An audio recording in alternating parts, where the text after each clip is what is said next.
Hello guys, कैसे हो आप सभी लोग। आज हम फिर से आप सभी के लिए केमिस्ट्री का एक नेक्स्ट लेक्चर लेकर आया हूं, यानी कक्षा 12 रसायन विज्ञान का, जो मैं संपूर्ण रसायन विज्ञान सीरीज लेकर चल रहा था, उसका नेक्स्ट लेक्चर लेकर आया हूं। आज के इस लेक्चर में हम लोग नाइट्रोजन युक्त यौगिक जो है, यानी एमीन वाला जो चैप्टर है, उसको मैं नेक्स्ट लेक्चर, यानी इसका इससे पहले पार्ट 1 हो चुका है, पार्ट 2 उसका है, जिसमें हम काफ़ी सारी इंपॉर्टेंट रिएक्शंस और काफ़ी सारे इंपॉर्टेंट क्वेश्चन पर डिस्कस करेंगे। क्वेश्चन के जरिए इस पूरे चैप्टर को रिवाइज करेंगे। तो गाइस, चलिए आज का ये लेक्चर स्टार्ट करते हैं। स्टार्ट करने से पहले सभी लोग एक बात ध्यानपूर्वक सुन लीजिए। डेली के डेली क्लास में प्रेजेंट होइए। सभी लोग डेली की डेली पढ़ाई कीजिए। बात नहीं समझ रहे हैं आप लोग, पढ़ाई छोड़ देंगे तो फिर जब पेपर का डेट अनाउंसमेंट होगा तो आपके लिए बहुत ही बड़ी समस्या खड़ी हो जाएगी, क्योंकि आप जो पढ़े रहोगे वह भूल गया होगा, दिमाग से नीचे चला गया होगा। उसके बाद आप लोग कुछ नहीं कर सकते हो।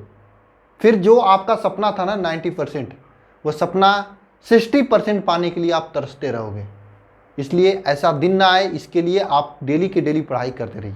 रही बात आप ज़्यादा कुछ नहीं कर पाते हैं तो कम से कम लेक्चर में प्रेजेंट होइए। प्रेजेंट होने से क्या होगा, जो चीज़ें मैं पढ़ाऊंगा वही चीज़ें तो आती रहेंगी और मैं क्लास तो बंद करने वाला नहीं हूँ। तो इस तरह से आपकी डेली की डेली पढ़ाई करते रहेंगे।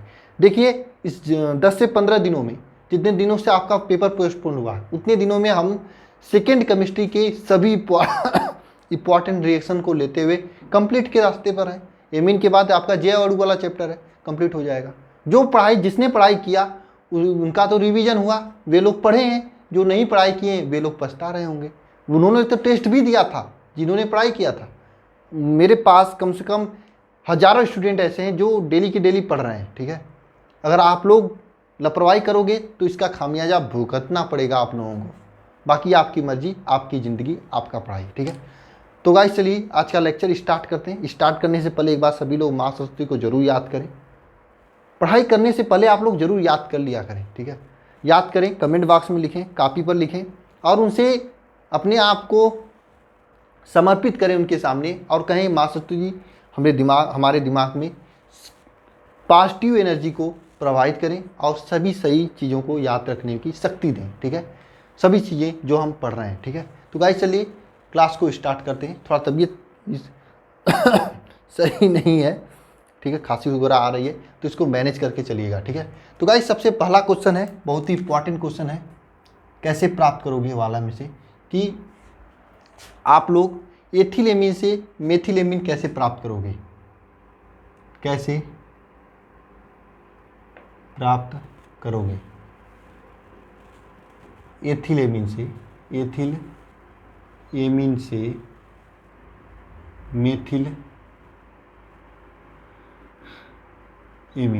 कैसे प्राप्त करोगे एथिलेमीन से मेथिलेमीन। देखिए, एथिलेमीन का सूत्र क्या होता है।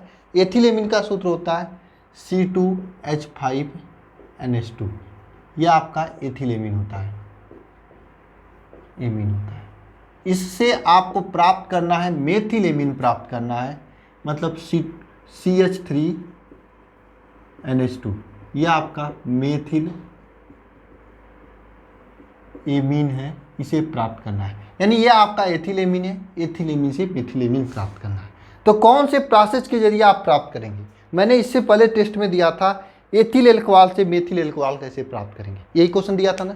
आप लोगों में से काफ़ी स्टूडेंट गलत किए थे गाइस। हाँ, आपको मैं बताने वाला था कि जो शनिवार को टेस्ट लिया था उसका रिजल्ट थोड़ा लेट हो रहा है। काफ़ी सारे स्टूडेंट ने टेस्ट की कापी सबमिट किया था, तो सबकी कापी जब तक चेक नहीं होती तब तो रिजल्ट देने का मतलब ही क्या निकलेगा। और मैं कापी को चेक करता हूँ, समय देता हूँ। मान लीजिए 1,500 स्टूडेंट ने कापी को सबमिट किया था करीब, तो एक कापी पे अगर हम 5 मिनट भी दे रहे हैं तो सोच लीजिए कितना समय दे रहे हैं, और ऊपर से क्लासेस भी ले रहे हैं। ठीक है, अन्य काम भी मेरे लिए, तो सभी काम को देखते हुए मैं कर रहा हूँ ऐसा, तो टाइमिंग थोड़ा सा लग रहा है, तो आप उसको मैनेज कर लेना। ठीक है, तो गाइस चलिए चलते हैं। देखिए, एथिलेमीन से मेथिलेमीन कैसे प्राप्त करोगे। किसी को आ रहा है आइडिया, कुछ समझ में आ रहा है कि कैसे प्राप्त करोगे। देखिए, एथिलेमीन से मेथिलेमीन प्राप्त करने के लिए सबसे पहले आप लोग क्या करोगे, इस एथिलेमीन को, ठीक है, यहाँ पर आप देखिए 2 कार्बन है, 2 कार्बन से 1 कार्बन की ओर लेके जाना है। तो हम इस ऐसा प्रोसेस लगाएंगे कि यहाँ से आपकी कार्बन की संख्या कम होते जाए। इसके लिए क्या करेंगे, सबसे पहले इस मेथिलेमीन को हम एल्कोहल में चेंज करेंगे। चेंज करने के लिए हम लोग क्या करते हैं, एथिलेमीन से अगर एथिल एल्कोहल में चेंज करना है तो हम लोग किसके साथ में अपक्रिया कराते हैं, किसी की उपस्थिति में अपक्रिया होता है ना, वह होता है आप सभी के लिए sodium nitride NaNO2 plus HCl। Sodium nitride और HCl की उपस्थिति में क्रिया कराएंगे तो ये NH2 हट जाएगा और यहाँ पर बनेगा आपका C2H5OH। यह हो गया आपका ethyl alcohol. Ethyl alcohol daily के डेली मैं आपको कुछ नया चीज़ें बताते रहता हूँ, आपको सीखने को मिलता है। अगर यहाँ पर एक क्वेश्चन और भी आपसे पूछ सकता है कि कैसे प्राप्त करोगे एथिल एमीन से एथिल एल्कोहल, तो याद रखना किसके उपस्थिति में क्रिया कराते हैं,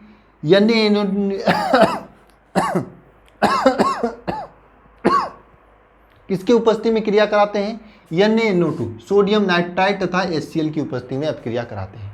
बात समझ में आई। अगर आपसे क्वेश्चन पूछता है कि कैसे प्राप्त करोगे एथिल एमीन से एथिल एल्कोहल, तो आप किसके उपस्थिति में क्रिया कराएंगे, NaNO2 और HCl की उपस्थिति में अपक्रिया कराएंगे। अब इसके बाद देखिए यहाँ पर भी 2 कार्बन है, इस 2 कार्बन को आपको एक कार्बन में लेकर आना है। जब 2 कार्बन को एक कार्बन में लेकर आने के लिए आप क्या करोगे, इससे आप लोग एस्टल्डिहाइड प्राप्त करोगे। एस्टल्डिहाइड प्राप्त करने से के लिए क्या करते हैं, Na2Cr2O7 और इसका ऑक्सीकरण कराते हैं, कुल मिला जुलाकर इसका ऑक्सीकरण कराते हैं, किसका, इस एथिल एल्कोहल का ऑक्सीकरण कराते हैं। जब ऑक्सीकरण कराते हैं तब आपका ये बनता है CH3CHO। ठीक है, ये ऑक्सीकरण कराने पर हो रहा है। ठीक है, क्या, ऑक्सीकरण कराने पर। ऑक्सीकरण का मतलब यहाँ पर से आपको ऑक्सीजन का जुड़ना होता है। जब हम एथिल एल्कोहल का ऑक्सीकरण कराते हैं तो एस्टल्डिहाइड बनता है। अब इस एस्टल्डिहाइड से आपको प्राप्त करना है मेथिलेमिन, इससे मेथिलेमिन का प्राप्त करना है। तब हम क्या करते हैं, इसका फिर से ऑक्सीकरण कराते हैं, इसका फिर से ऑक्सीकरण कराते हैं। और जब भी आप याद रखना, जब भी हम एल्कोहल का ऑक्सीकरण कराते हैं तो आपका एस्टल्डिहाइड बनता है, और एस्टल्डिहाइड का ऑक्सीकरण कराते हैं तो कार्बोक्सिलिक अम्ल बनता है। अब देखिए यहाँ पर एस्टल्डिहाइड है, इसका जब ऑक्सीकरण कराएंगे, क्या कराएंगे, ऑक्सीकरण, इसका जब ऑक्सीकरण कराएंगे, ठीक है, तो यहाँ पर बनेगा CH3COOH बनेगा। यह आपका carboxylic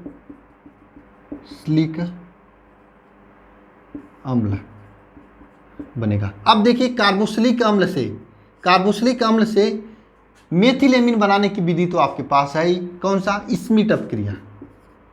Schmitt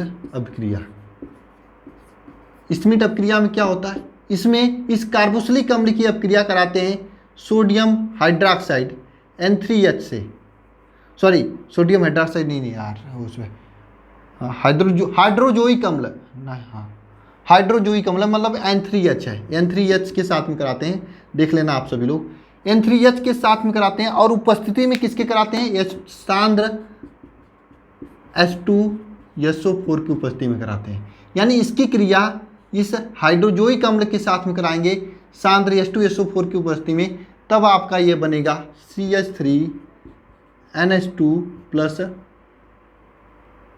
N2 plus H2, ये कुछ बनता है, मतलब फाइनली आपका ये बन जाएगा एथिल एमीन। तो एथिल एमीन, मेथिलेमिन से एथिलेमिन प्राप्त करने के लिए कौन कौन सी अपक्रिया होती है, सबसे पहले हम लोग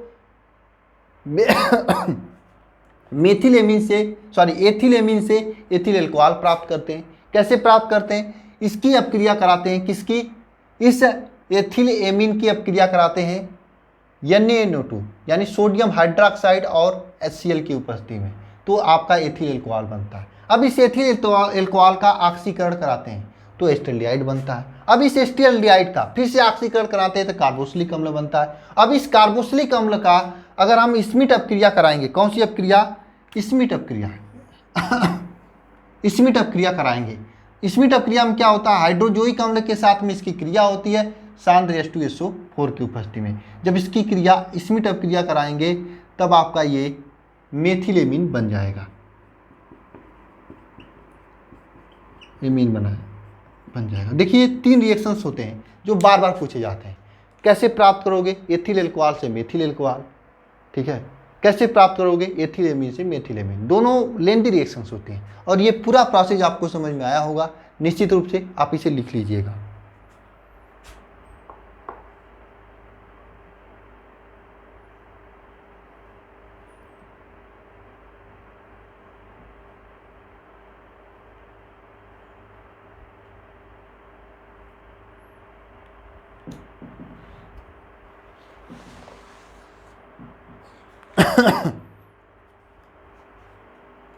अब हम आपको एक रिएक्शन देंगे, ठीक है, जिस रिएक्शन को आपको पूर्ण करना है, पूर्ण करना है, ठीक है, निम्नलिखित रिएक्शन को पूर्ण करना है। यहाँ पर ABCD का नाम आपको बताना है, ठीक है।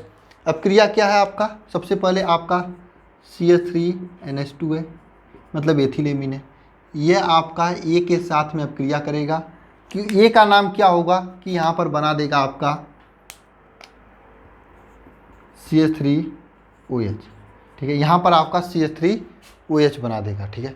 अब इस CH3OH का क्रिया होगा PCl5 के साथ में, तो यहाँ पर B बनेगा। इस B का नाम आपको बताना है, इस B का नाम बताना है। अब इस B का आप क्रिया होगा आपका KCN के साथ में, तो यहाँ पे C बनेगा। इस C का नाम बताना है आपको, इस C का नाम बताना है आपको। और इस C की अपक्रिया SN और HCl के साथ में होगा, HCl के साथ में होगा, तो यहाँ पर D बनेगा। इस D का नाम बताना है आपको। यहाँ पर किसका किसका नाम बताना है आपको? इस A का नाम बताना है, इस B का नाम बताना है, इस C का नाम बताना है और इस D का नाम बताना है। ABCD का नाम बताना है आपको। जरा बताइए, ABCD का नाम बताइए आप सभी लोग।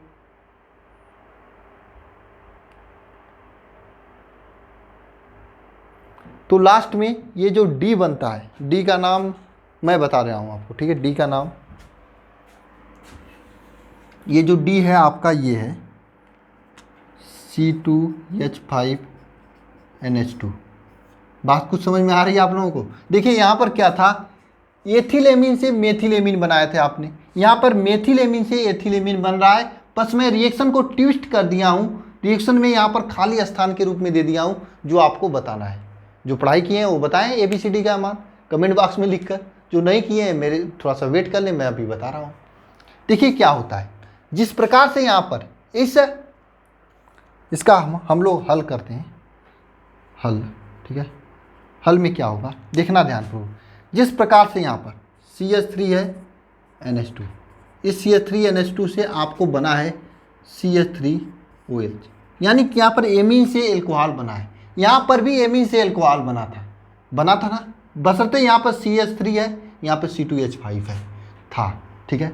तो इस एमीन से इस एल्कोहल को बनने में कौन से उत्प्रेरक का यूज करेंगे, वही A है, और इसी A का मान ज्ञात करना है, नाम ज्ञात करना है। तो इसका नाम है आपका, आप ये भी ले सकते हैं HNO2 ले सकते हैं, या फिर आप इस A का नाम लिख सकते हैं NaNO2 प्लस HCl, ये लिख सकते हैं, ठीक है। अब यानी ये बराबर क्या होगा, NaNO2 प्लस HCl, ठीक है, ये हो जाएगा। अब बात करें B की। अब देखिए यहाँ पर क्या होगा, PCl5 के साथ में क्रिया करेगा। अब देखिए अल्कोहल जब PCl5 के साथ में क्रिया करता है तो इस Cl यहाँ पर आकर जुड़ जाता है, तो यहाँ पर बनेगा CH3Cl, ठीक है। अब ये CH3Cl KCN के साथ में क्रिया करेगा, किसके साथ में? KCN के साथ में क्रिया। तो ये K और CN आपस में क्रिया करके KCl बाहर निकाल देंगे और यहाँ पर बनेगा आपका CH3CN, ये आपका CH3CN बनेगा। फाइनली देखिए, अब ये CH3CN जो है ये HCN और HCl की उपस्थिति में क्रिया करता है, तो आपका CH3, तो ये बनाता है C2H5NH2, ये पूरा क्रिया है। यानी ये आप एथिलेमीन से मेथिलेमीन मेथिलेमीन से एथिलेमीन अगर आपको प्राप्त करना है तो ये पूरी अपक्रिया आपको चलनी पड़ेगी। कुछ लोगों के सर के ऊपर से जा रहा होगा, मुझे मालूम है, लेकिन देखिए बोर्ड एग्जाम में अच्छा नंबर लाना है तो आपको पढ़ना पड़ेगा, चीज़ें आपको समझनी पड़ेगी, ठीक है। नोट करिए सभी लोग।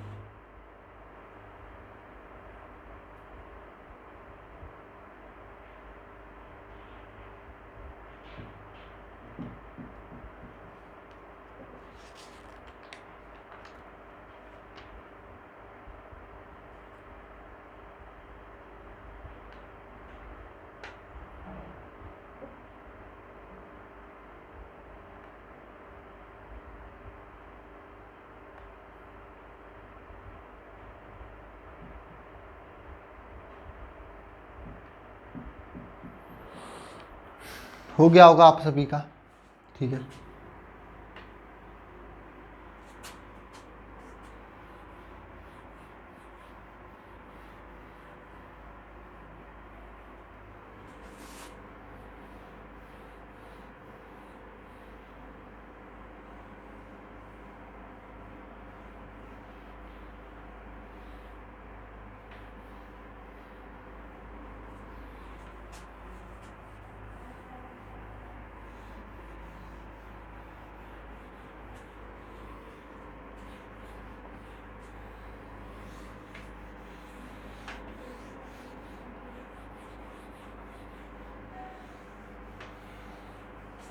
नेक्स्ट क्वेश्चन की ओर चलते हैं। नेक्स्ट क्वेश्चन है आपके सामने, 3 एमीन दिया गया है, ठीक है। 3 एमीन दिया है। पहला तो आपका नाइट्रोजन है, NH3 है, दूसरा है CH3 NH2 है, ठीक है।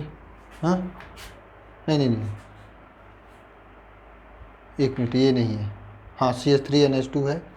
अब यहाँ पर CH3 ट्वाइस NH है, CH3 थ्राइस N है। ये 3 एमीन है, इसके क्षारकता का बढ़ता क्रम लिखिए। इसके क्षारकता का बढ़ता क्रम लिखिए। ये आपके सामने रिएक्शन है। रिएक्शन क्या है आप देख रहे हैं, सॉरी रिएक्शन कर रहे हैं। ये है, इसके क्षारकता का बढ़ता क्रम लिखना है, आपको ये बताना है। देखिए आप लोगों ने क्लास 11th में पढ़ा होगा plus I effect minus I effect, plus प्रभाव माइनस आई प्रभाव, पढ़ा है कि नहीं पढ़ा है? कुछ लोग तो कहेंगे सर सिलेबस में तो था, बुक में दिया भी था, लेकिन मैंने पढ़ा नहीं। तो नहीं पढ़ा तो फिर कोई परेशानी नहीं, मैं आपको बता रहा हूँ, अभी बता रहा हूँ। देखिए ये क्वेश्चन पूछा गया था आप सभी के बोर्ड एग्जाम में कि इन सभी के क्षारकता के बढ़ते क्रम में लिखिए। ये आपके प्रीवियस ईयर के क्वेश्चन है, इंपॉर्टेंट क्वेश्चन है। इसका क्षारकता का बढ़ता क्रम लिखिए। देखिए यहाँ पर क्या है, ये जो CH3 समूह होता है, ये समूह, इसे कहते हैं प्लस आई समूह। प्लस आई समूह क्यों कहते हैं? ये संतृप्त हाइड्रोकार्बन है, इसलिए इसे कहते हैं प्लस आई समूह। फिलहाल आप लोग नहीं पढ़े हैं तो ज़्यादा डीपली जाएंगे तो आप लोगों को बुरा लगेगा, क्योंकि समझ में नहीं आएगा, इसलिए मैं ऊपर से बता दे रहा हूँ। आप लोग क्या लिखोगे इसमें, देखिए इस CH3 की संख्या जैसे जैसे बढ़े इस CH3 की संख्या जैसे जैसे बढ़ेगी वैसे वैसे आप सभी लोगों की क्षारकता बढ़ेगी। इस CH3 की संख्या जैसे जैसे बढ़ेगी वैसे वैसे क्षारकता बढ़ेगी। जैसे जैसे CH3 की संख्या बढ़ेगी वैसे वैसे क्षारकता बढ़ेगी। यानी सबसे अधिक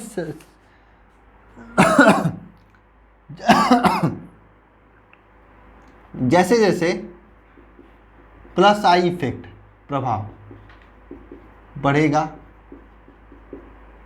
जैसे जैसे प्लस आई प्रभाव बढ़ेगा वैसे वैसे क्षारकता बढ़ेगी। प्लस आई प्रभाव का मतलब इस CH3 की बात कर रहे हैं। जैसे सबसे अधिक CH3 यहाँ पर है, यानी इसकी क्षारकता CH3 थ्राइस N सबसे अधिक होगी। उससे कम यहाँ पर है CH3 ट्वाइस NH इसकी होगी। उससे कम यहाँ पर है CH3 NH2 इसकी होगी, और सबसे कम यहाँ पर NH3 की होगी। ये आपका होगा, ये आपका होगा किसकी? क्षारकता का बढ़ता क्रम। ये आपका क्षारकता का बढ़ता क्रम होगा। बोलिए आप सभी लोगों को समझ में आ रहा है कि नहीं? देखिए गाइस तब ये साथ नहीं